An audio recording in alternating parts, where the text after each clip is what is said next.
Ton खजाना डोंडिया खेड़ा के खजाने से भी कई गुना बड़ा। ये खजाना कोई सपना नहीं है, ये हकीकत है।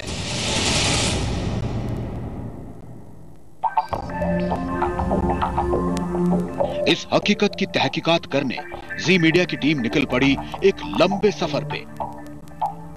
मंजिल राजधानी दिल्ली से 500 किलोमीटर दूर हिमाचल प्रदेश के एक दूर दराज के इलाके में।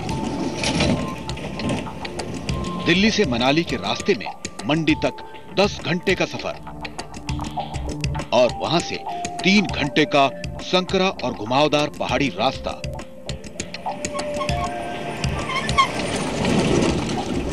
रास्ते में पड़ी धुंध सफर को सुहाना तो बना रही थी, पर पहाड़ी रास्ते पर यह धुंध सफर को मुश्किल भी बना रही थी।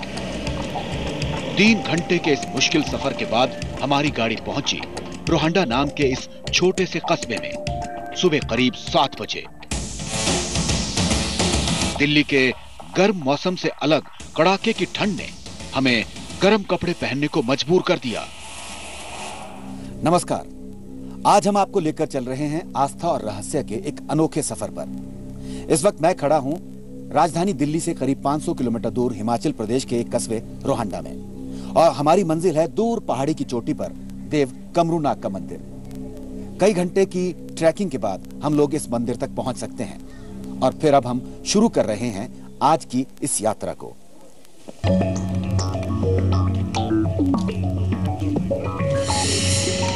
यहां पहुंच के लगा कि अब हम मंजिल पर पहुंच ही गए हैं। लगा कि मंजिल यहां से पास ही है, ऊपर सामने पहाड़ की चोटी पर।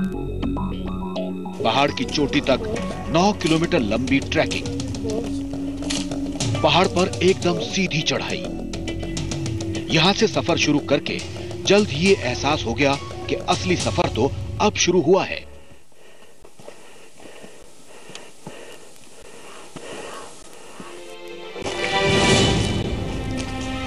एकदम खड़े पहाड़ पर सीधी चढ़ाई, कच्चा, बेहद संकरा, पथरीला और खतरनाक रास्ता। एक भी गलत कदम और अंजाम भारी हो सकता है।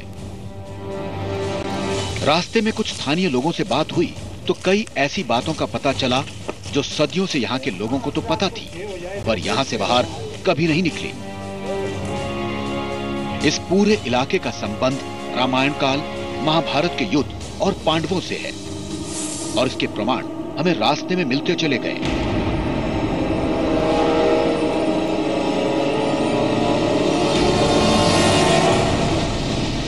यहां इस लाल निशान को देख हम चौंके, और फिर हमें पता चला कि ये क्या है। देव कमरूनाग के पहाड़ पर चढ़ते चढ़ते एक जगह जब हम पहुंचे तो हम ये लाल निशान देखकर चौंके। हम आपको दिखाते हैं, ये लाल निशान दरअसल एक पांव का निशान है। हमने जब आसपास के लोगों से यहाँ से पूछा तो हमें बताया गया कि इस जगह को नारायण पांव कहते हैं। नारायण पांव एक पांव का निशान है। कहा जाता है कि ये भीम के पांव का निशान है। पांडव जब वनवास के दौरान इस जगह से गुजरे थे तो उस वक्त का ये निशान माना जाता है, और बहुत पुरानी यहाँ मान्यता है। लोग इस पांव की पूजा भी करते हैं। नए नए रहस्य हमारे थकावट भरे रास्ते को मजेदार बना रहे थे। हमें बताया गया कि आगे हम ऐसी और चीजों और रहस्यों से रूबरू होंगे। ऐसे रहस्यों को देखने का लालच हमें थकावट के बावजूद लगातार चलने को प्रेरित कर रहा था। करीब 1 घंटे और चढ़ने के बाद ओक और देवदार के घने जंगल ने हमारा स्वागत किया। पहाड़ की ऊंचाई पर ऐसी खूबसूरती ने सारी थकान दूर कर दी, और इसी जंगल के बीच एक चट्टान हमें दिखाई गई। विशाल चट्टान के नीचे एक लंबा नोकदार इंसान की जीभ जैसा बड़ा पत्थर, और फिर हमें पता चला इस पत्थर की कहानी।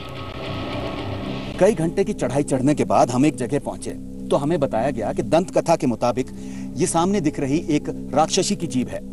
कमेरू दैत्य की पत्नी वो राक्षसी थी जिसका वध भीम ने किया था, और वो भी तब जब वो अज्ञातवास के दौरान यहां से गुजरे थे, और उसी वक्त इस दैत्य का वध किया था और उसकी पत्नी का भी वध किया गया था। लोगों का मानना है कि ये उसी वक्त की जो जीव है उस दैत्य की पत्नी की, वो देख सकते हैं। और इसके ऊपर कुछ निशान भी बने हुए हैं, और इसको दूसरी तरफ से भी देखेंगे तो लगता है कि किसी की जीव है, बिल्कुल उसी आकार की, उसी शेप की है। यहाँ से एक बार फिर सफर शुरू हुआ।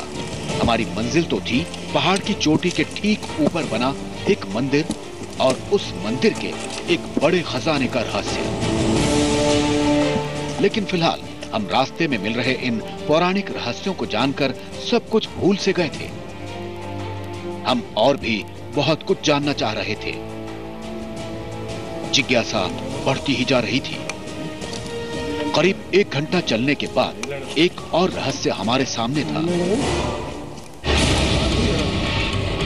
इस बार मामला रामायण काल से जुड़ा हुआ था। हमारे कौतूहल का विषय था ये पेड़ पर लटकी इंसानों के बालों जैसी बेल।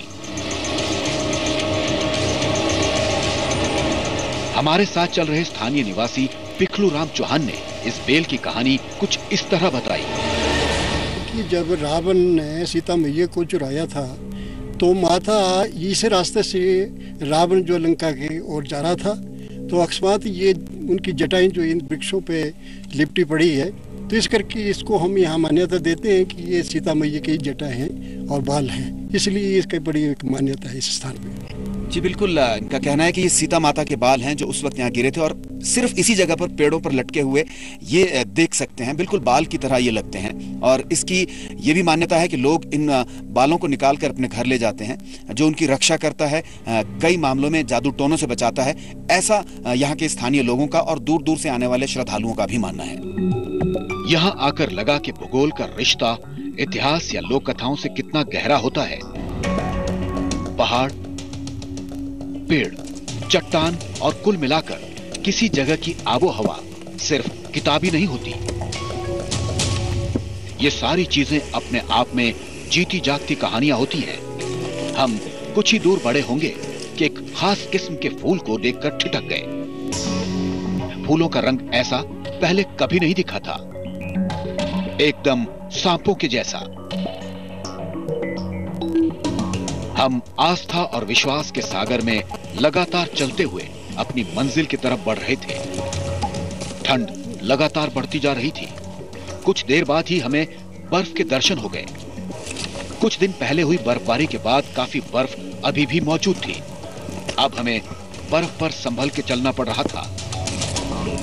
करीब 5 घंटे चलकर हम चोटी के काफी ऊपर तक आ गए हैं, और कुछ दिन पहले हुई बर्फबारी के निशान यहाँ देखे जा सकते हैं। काफी कपकपा देने वाली ठंड है, और यहाँ से देव कमरूनाग और उनकी रहस्य और खजाने से भरी झील बहुत पास है। हमारी मंजिल अब पास आती जा रही थी, और सामने आने वाला था देव कमरूनाग के मंदिर और डोंडिया खेड़ा से भी बड़े खजाने का रहस्य। चलते चलते हम मंदिर की सीमा में प्रवेश कर गए। मंदिर बेहद पास था। खजाने का रहस्य जानने की हमारी जिज्ञासा बढ़ती जा रही थी। इस जगह को लेकर कई कहानियां हैं। इस मंदिर के ऊपर से कोई हवाई जहाज नहीं उड़ सकता। जिन 2 हवाई जहाजों ने मंदिर की छत पार करने की कोशिश की, वो अगले ही पल क्रैश होकर जमींदोज हो गए। लोग मानते हैं कि झील के ऊपर से जो है हवाई जहाज, जो हमारा रूट है चंडीगढ़ से या शिमला से जो भुंतर का रूट है, वो बिल्कुल इसी धार के ऊपर से जाता है। 1994 में एक घटना घटी थी बहुत बड़ी, जब राज्यपाल जो चंडीगढ़ पंजाब के जो राज्यपाल थे सुरेंद्र नाथ जी, उनका जो हवाई जहाज क्रैश हो गया था, उसमें 11, 12, 13 लोग जितने भी थे सब लोग मारे गए थे। तो उसके बाद से भी इस मान्यता को ज़्यादा बल मिला है कि वो कमरूनाग से ऊपर से होकर जा रहा था। कमरूनाग मंदिर में ही हमें पता चला कि जिस खजाने को हम खोज रहे हैं, बस वो यही है।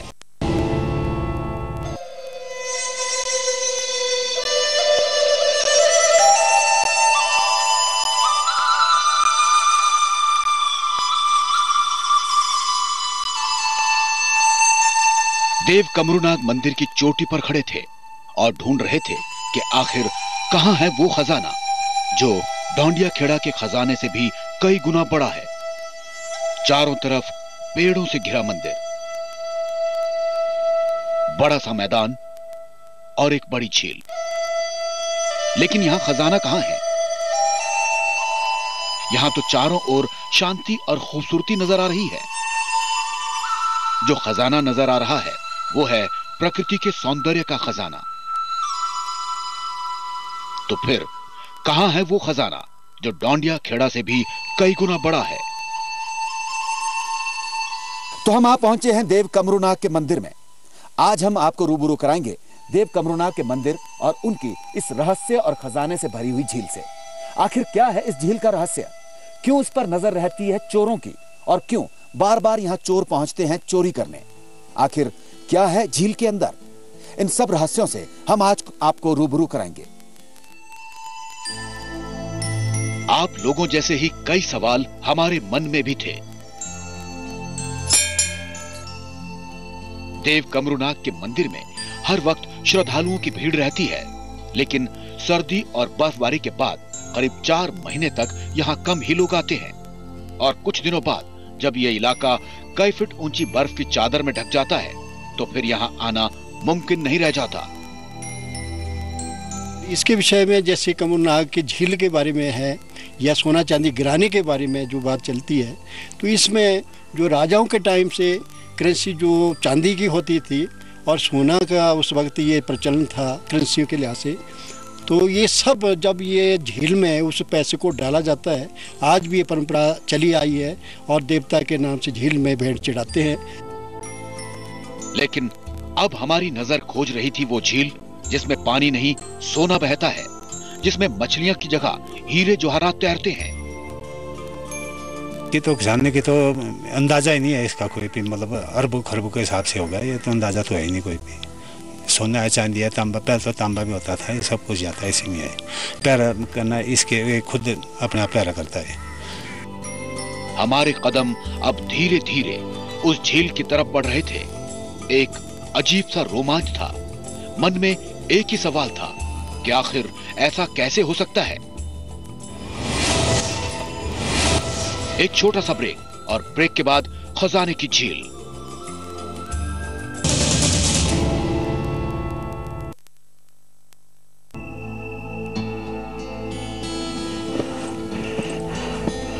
हम झील की तलाश कर रहे थे। झील में पड़े खजाने की खोज में यहां तक पहुंचे थे हम।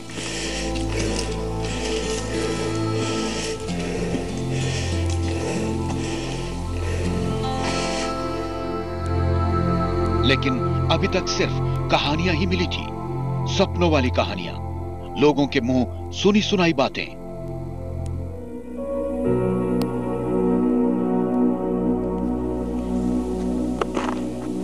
कैमरे के साथ मंदिर से आगे हम बढ़े।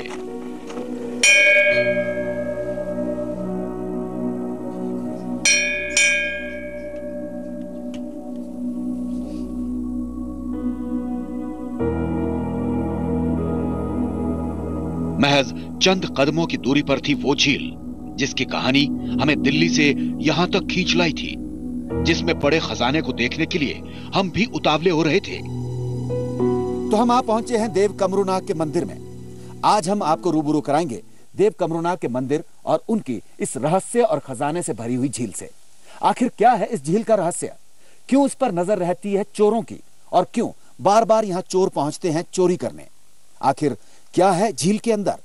इन सब रहस्यों से हम आज आपको रूबरू कराएंगे।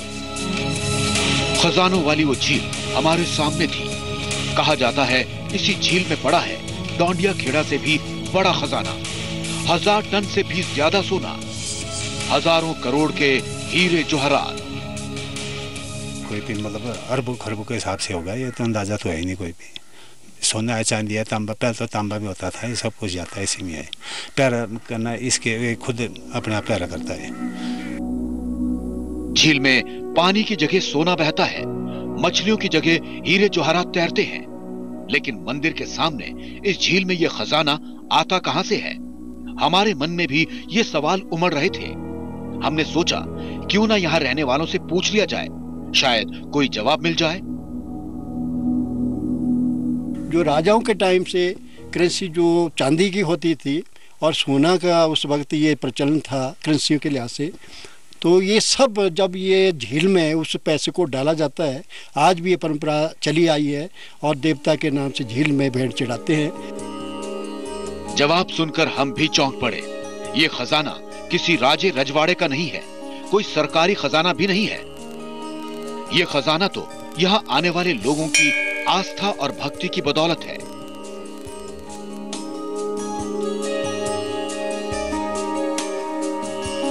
हर साल करोड़ों का सोना झील में डाला जाता है। कई लोग तो ऐसे भी हैं जो अपने पूरे गहने और हीरे जवाहरात तक झील में डाल देते हैं। सदियों से ये परंपरा चली आ रही है। सोना भी है, चांदी भी है, मतलब जैसा मतलब लोग चढ़ाते हैं ना जी, तो मतलब जैसा अपने लोगों की इच्छा है, जैसा श्रद्धा है, मतलब जैसे जिस प्रकार से मतलब लोगों ने इसके लिए माना है उसी के लिए चढ़ाते हैं। तो मतलब थाली में जब मतलब मिठाई की थाली भी चढ़ती है, दूसरी मतलब भोजन की थालियाँ भी चढ़ती है। यहाँ की रीत है कि सोने की कोई भी चीज़ झील में डालनी चाहिए, जिससे मनोकामना पूरी होती है और जो भी श्रद्धा से कॉइन पैसा कुछ भी हो वो झील में डालते हैं। तो वो परंपरा से है जी इस तालाब में जाती है। और तालाब में भी मतलब 2 दिन दिखाई आएगी, तीसरे दिन मतलब कोई कुदरती कोई अनुमान लगेगा कि कहाँ चला गया। तो ये तो सदियों से लोग इसमें डालते हैं। हाँ, सदियों से डालते हैं। आज भी मतलब कोई अनुमान नहीं है इसमें, मतलब सदियों से लोग मतलब अंगूठी देंगे जब मन पूरी जाएगी। आखिर ये कौन सी आस्था है, यह कैसी परंपरा जिसमें लोग अपने खून पसीने की कमाई से जमा की गई दौलत को पानी में फेंक देते हैं? क्या ये सिर्फ आस्था है या भक्ति से जुड़ा मामला है या फिर कुछ और?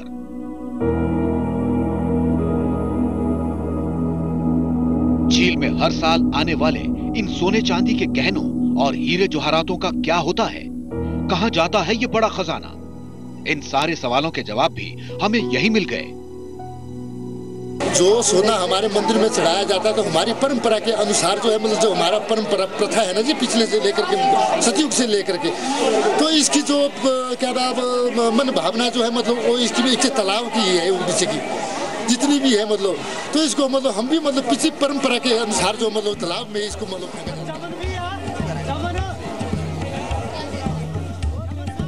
दरअसल हर साल 14 जून को कमरूनाग के मंदिर में मेला लगता है।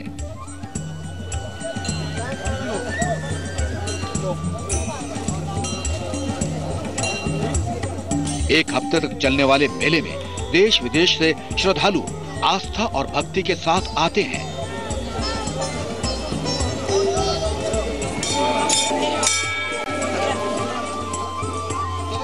मत्था टेकते हैं,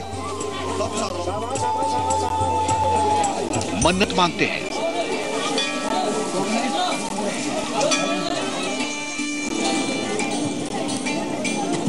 और मन्नत पूरी होने के बाद कमरूनाग को चढ़ावा चढ़ाते हैं।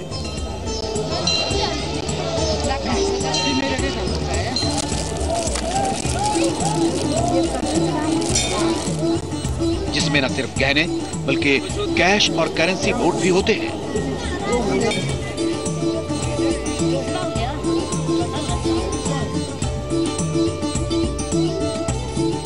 ये तो काफ़ी पुरानी है, जब से देवता यहाँ आए तब से लेकर ये रीत चली है। पहले से लेकर शुरू से लेकर ये रीत है ऐसी कि ये इसमें सोना चांदी फेंका जाता है। असली चढ़ावा जिसका सोना चांदी है। आजकल लोगों में थोड़ा सा ऐसा हो गया, क्रेज़ हो गया कि एक ने अगर नोट डाल दिया झील में तो दूसरा भी कहेगा कि मैं भी नोट डाल देता हूँ। थोड़ा सा क्रेज़ हो गया, लेकिन ऐसा है कि असली चढ़ावा जिसका सोना चांदी है। यूं तो साल भर झील पानी और बर्फ से लबालब रहती है, लेकिन मेले का ये वक्त झील का पूरा नजारा ही बदल देता है। झील पर हरे हरे नोटों की चादर से बिछ जाती है, लेकिन क्या मजाल कि कोई भी शख्स एक भी नोट को हाथ लगा दे।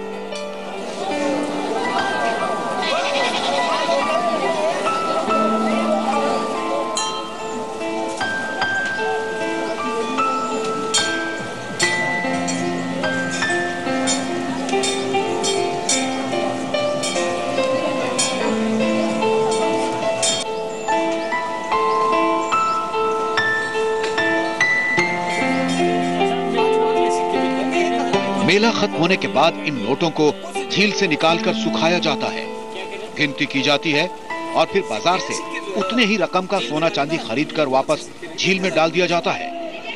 ऐसी मान्यता है कि कमरूनाग मंदिर के सामने इस झील में पड़ी एक एक चीज पर देव कमरूनाग का हक है और यहाँ चढ़ाए गए पैसों का कोई और इस्तेमाल नहीं हो सकता है।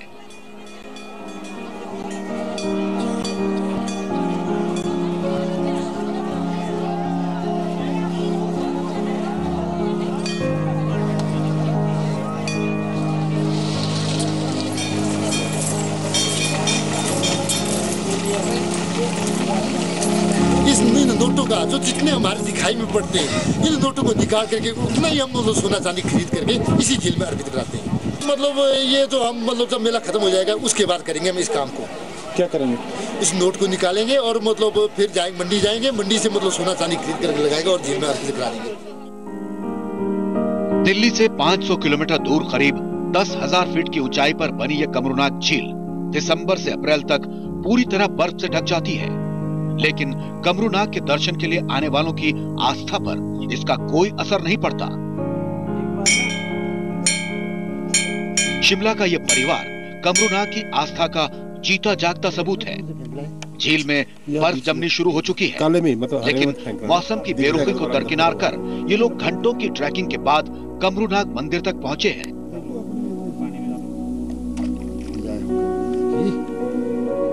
मन्नत पूरी होने के बाद कमरूनाग झील में सोना चांदी चढ़ाने की परंपरा सदियों से चली आ रही है।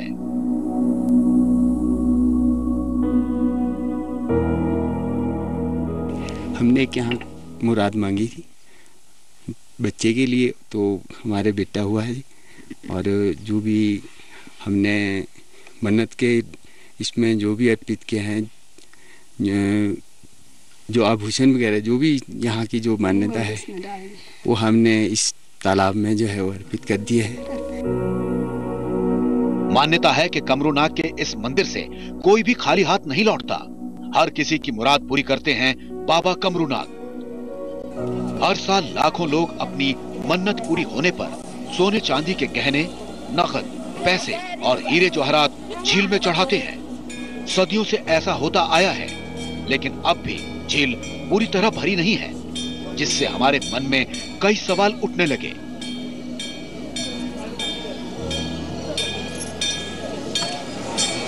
एक, इस झील की गहराई क्या है, और दूसरा, आखिर इस झील में आने वाला खजाना कहां जाता है। जानने की कोशिश की, कुछ लोगों से पूछा, लेकिन हमारे सवालों का जवाब नहीं मिला। नहीं सर, ये नहीं निकाला जाएगा, ये सारा झील में रहेगा। तो कितना सोना होगा अब तक झील में? सर इसका तकरीबन वैसे कुछ नहीं बता सकते सर इसमें। झील कितनी भी गहरी हो, समंदर से ज्यादा तो नहीं होगी। जब समंदर की तलहटी तक पहुंचा जा सकता है, तो फिर इस झील की गहराई तक क्यों नहीं? झील में छिपे खजाने तक पहुंचना कौन सी बड़ी बात है? क्या कभी इस खजाने को निकालने की कोशिश नहीं की गई? हमें पता चला ऐसी कोशिश एक बार नहीं, कई बार हो चुकी है। कुछ वक्त पहले तो झील में छेद भी कर दिया गया था, लेकिन क्या हुआ? क्या सदियों पुराना खजाना लुट गया है? बताएंगे एक ब्रेक के बाद।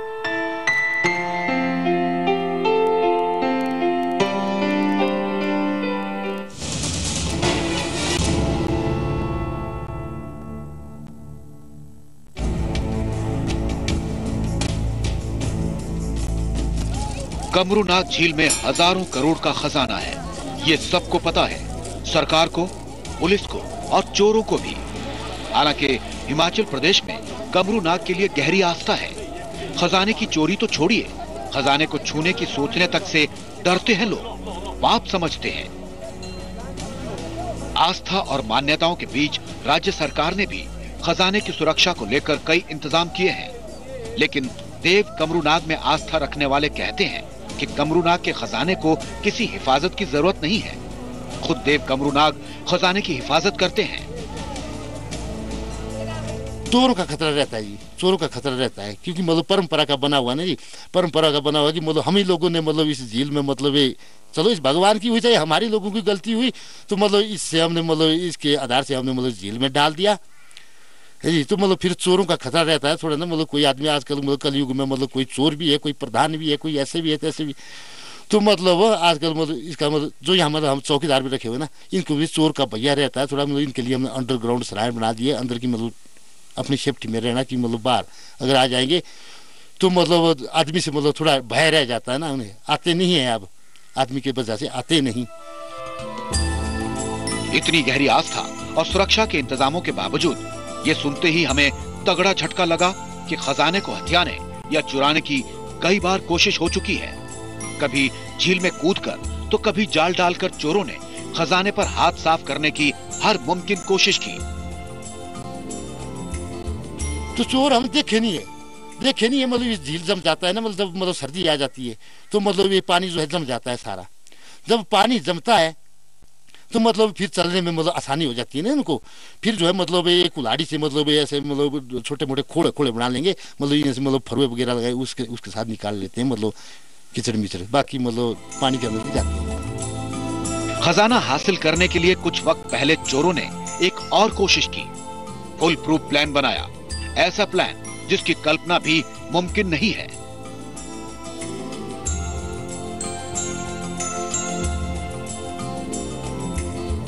अथाह गहराई वाली झील से खजाना गायब करने के लिए चोरों ने पहले झील का पानी गायब करने का प्लान बनाया। झील में छेद कर दिया ताकि पानी निकल जाए और खजाना हाथ लगे। धरती में जब जम जाती है झील ना, तब आ जाती है वहाँ पर, मतलब छेद बना लेती है झील के अंदर। तब ऐसे भी देखा तो नहीं है, लोग होते हैं वो? देखा तो है नहीं हमने, वैसे हम वहाँ पर नहीं होते तब आती है, पर आजकल तो आदमी है यहाँ पर, तब नहीं आते आदमी के डर से। जिस रफ्तार से झील का पानी निकल रहा था, लगा झील 10 दिन में पूरी तरह खाली हो जाएगी। लेकिन ना तो झील का पानी खत्म हुआ और ना ही उसकी गहराई का पता चल पाया। चोरों का मंसूबा धरा का धरा रह गया। हर बार की तरह इस बार भी चोरों को नाकामी ही हाथ लगी। जब इस तरह के प्रयास हुए हैं तो ऐसा मान्यता है कि जब भी वहाँ चोर झील में जाते हैं तो उनकी आंखें बंद हो जाती हैं या उनके साथ कोई ना कोई जो है दुर्घटना घट जाती है। तो पूरे क्षेत्र में मान्यता है कि जो खजाना है उसको चोरी नहीं किया जा सकता, और अगर चोर वहाँ जाए तो उनके साथ कोई ना कोई हादसा पेश आता है। देव कमरूनाग की मान्यता और आस्था हिमाचल में ही नहीं बल्कि हिंदुस्तान के बाहर भी है। कमरूनाग मंदिर हिमाचल की हसीन वादियों में छिपा एक अनमोल रत्न है। नीरज ठाकुर, जी मीडिया, हिमाचल।